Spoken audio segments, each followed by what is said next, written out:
नमस्कार, मैं doctor GL Sharma, chairman Priyanka hospital cardiac centre की ओर से आप सभी को डॉक्टर्स डे की शुभकामनाएं देता हूं।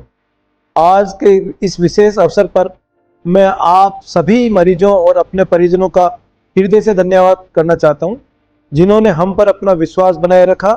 आपका भरोसा ही हमें बेहतर सेवा देने और हर दिन अपने कर्तव्यों को पूरी निष्ठा से निभाने की प्रेरणा देता है।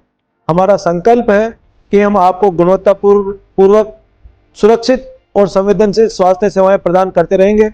आपके विश्वास और सहयोग के लिए पुनः धन्यवाद। स्वस्थ रहें, खुश रहें। धन्यवाद। Happy doctors day to all of you. Wishing everyone a very happy Doctor's Day. On this Doctor's Day, I extend my heartfelt wishes to all of you.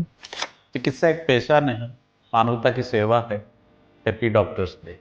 Happy Doctor's Day. Happy doctors day. Happy doctors day. Happy doctors day. Wish you a happy doctors day. Happy doctors day to all.